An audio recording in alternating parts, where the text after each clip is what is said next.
The Holy Gospel according to Luke.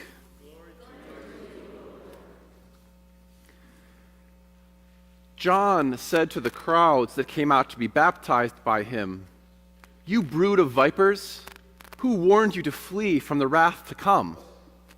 Bear fruits worthy of repentance. Do not begin to say to yourselves, 'We have Abraham as our ancestor.'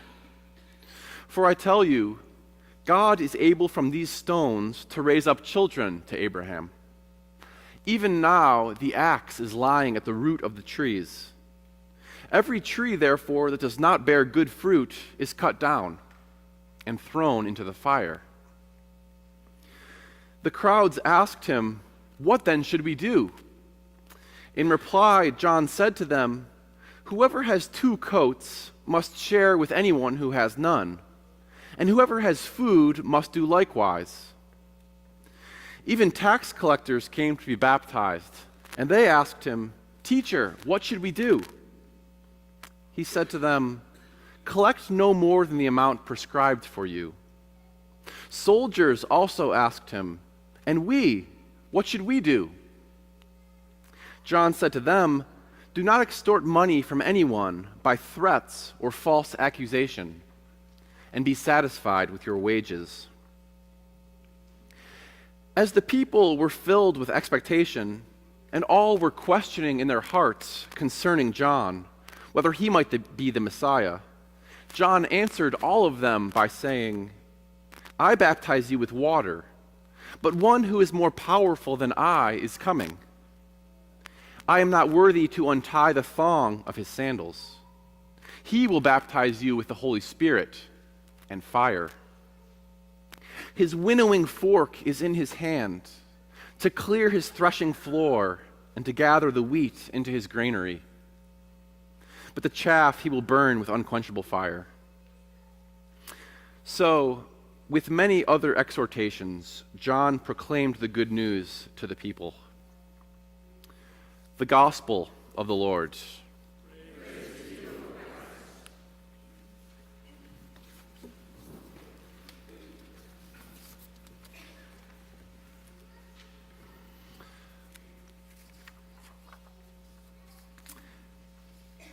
2 weeks ago, here at Zion, on the first Sunday of Advent, we held what was called a service of hope and healing. Across the street in Church 1, a special service of hope and healing, which was a powerful service as I reported back by Pastor Kathy, who led it, and a couple of people who attended. And the idea behind this service, as I was told, was to acknowledge the fact that present in this congregation are people whose sort of moods or emotions in this season of the year are really all over the map. Some who may be experiencing joy or have caught the Christmas spirit, as they say, but others maybe who are in a special need of hope and healing, for whom this season of the year can be difficult. And so we have a sense this morning that we need to figure out where God is at in all this, with a group of people who may at sometimes seem so divided, some rejoicing and some mourning. We wonder in this season before Christmas, where is God in all this? Are we to remain separate, some services for some? Or what is God doing to solve this division, solve these sometimes separations in our community and in the world? And we sense this is an important task. We say that there's one God who loves each of us. So how is God bridging this divide between the joyful and those who mourn? To give an example of sort of the stakes or what an important task I think this is, let me give an example or a story of when I was young, the first time I realized that there was this division, some people having a different sort of holiday season. I was maybe 12 or 13 years old, and I can recall at a Christmas gathering, one of my uncles, who was a businessman, was explaining to the family how they were having some hard times making their budget and that there was going to need to be a series of layoffs right around this time of the year. And he was explaining how he and his co-executives felt terrible about this, but they'd found enough money that they could delay these layoffs at least until January 1st. So these families would at least have a more joyful holiday season. And I remember as a 12 or so year old thinking that this was sounded like a great business, a good thing for my uncle to do. And I still think that. But now, 20 some years later, that this relatively innocuous story is still in my mind, I wonder whether there was something more that needed to be said in that moment. What I mean is, do we sometimes send the message that Christianity or this Christmas season is really a time of avoidance or pretend? We feel a pressure or a need to put a more positive gloss on things than we really feel. And so, I think I must have internalized this Christianity, this Christmas, this Advent stuff must be pretty weak if it has nothing to say to a job loss, if all it can do is delay it, deny and delay. And so we sense it's an important task to figure out what exactly is God doing when we have joyful people and sad people. What is God doing in this season before Christmas? And if you've ever been caught in one of these camps or wondered this, we're in luck this morning because our guide through the Advent season this morning is a man named John, or John the Baptist, whose sole purpose, whose sole mission in life is to speak into a situation such as this, to speak into the divisions, the coexistence of joy and grief, and to lead God's people through them, to show us what God is doing in these divisions. And we get a sense that John might be the person to lead us, to help us figure this out, because John, as he introduces himself in the Gospel of Luke, is a pretty blunt man. He lacks the sensitivity and the tact that my uncle exhibited some years ago. And as he barrels onto the scene, he calls the crowd a brood of vipers. He calls us a bunch of snakes.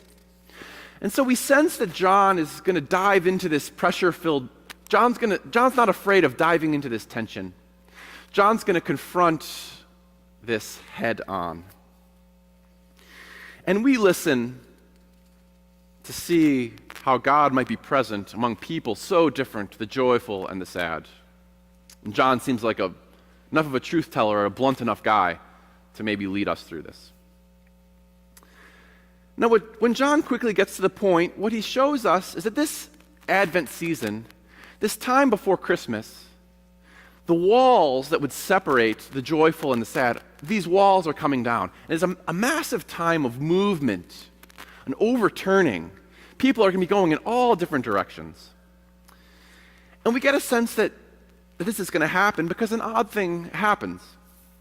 When John lodges this insult about being snakes, the people who we expect will revolt or ignore him or get angry, they seem oddly intrigued.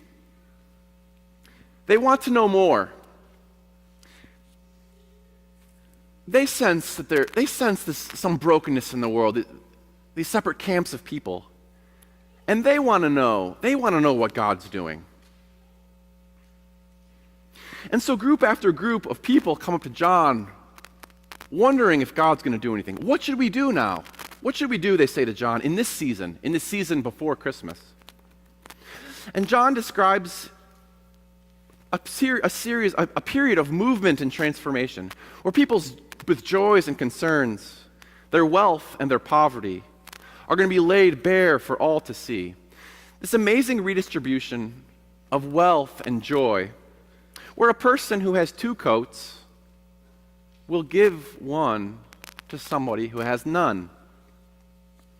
And so the person who seemed to be content realizes that maybe they were missing something because their neighbor didn't have something. And this movement occurs, and they come together. And so the person whose shame and anxiety makes them want to hide away in this Advent season is brought out into the daylight. And everyone is going to have a part to play. No matter your station, everyone is brought out.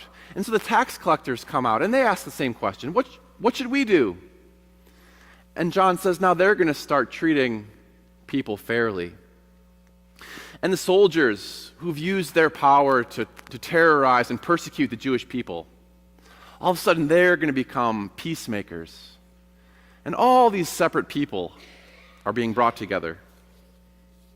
And so we get a sense from John that the season is not about keeping us apart or a separate advent for each of us. But all of God's people will be fed. And John announces this. And we are hungry for it. We're hungry for this world, this movement that John seems to be pointing us to.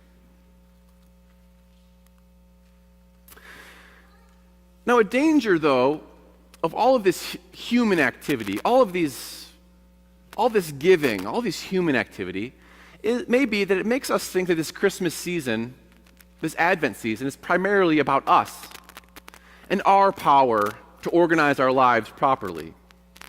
So we may say either that we can take care of ourselves, or if we can't, at least we can surround ourselves with some generous people. If we make the right choices and find some people who will be there for us, that we can make it through life, make it out of life alive. And so there's this sense of an over-reliance on us as people.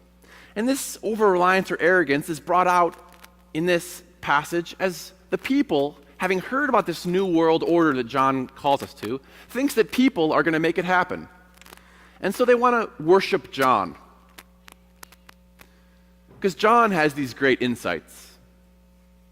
John seems to tell the truth. John calls them to their best and most generous selves. But John knows that this season is not about him or what people can do, but about God. John knows that the true source of this good news is what God is doing. And so John deflects their praise and says, someone more powerful than me is coming. I am not worthy to touch his shoes. And so everything that John does in this time before Christmas is motivated by his knowledge that God is coming into the world in Jesus. For John and for us, Jesus' birth is God's sign to us that we do not need to remain separated. We do not need to lie or deceive anyone or the world about who we really are. If God had not come into the world in Jesus, we would be correct to put up our false facade. And we would be correct to mourn without end. But with Jesus, with God coming into the world, we know that God loves us unconditionally and is present to us, especially when we are hurting. When we need an extra coat, or when we need an extra amount of love in a time of pain. And so this movement that John speaks into being is not a human endeavor, but a God becomes human endeavor. Jesus redistributes God's love back to us, to people who sometimes doubt that we have reason for joy. And John points us to Jesus as the source of our Advent hope.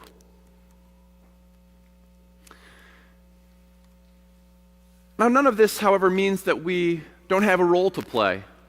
Although we're not the center of this Advent and Christmas story, Jesus is. The people still ask, and John answers when they ask, what should we do? What should we do in this time when it seems like there's all this movement, when God's love is being especially felt? And John gives them stuff to do. He gives us things to do. Be baptized, he says, and bear fruit. In other words, participate in what God is doing. See how God has come down from heaven to lift up the lowly, and participate in that. So if we in this season of Advent think of ourselves at a relatively stable, joyful place, we have an extra eye out for someone who might not be where we are. And if we're feeling afraid, or we went to that hope and healing service 2 Sundays ago, or we should have gone to that hope and healing service, or wish we'd gone to that hope and healing service, we trust and rejoice in the truth that God is coming down from heaven for us. We are surrounded by this group of people in the church who know that God loves us and has freed us to love others. And so with John, we break through some of the sentimentalities and deceptions of this Advent and Christmas season. Someone more powerful than John is coming. We may not be worthy to untie his sandals, but he's come for us and called us his own. And so we recommit ourselves to this Advent task. We recognize our lives as a gift from God, and we trust that God in Jesus is coming to help us. In Jesus' name, amen.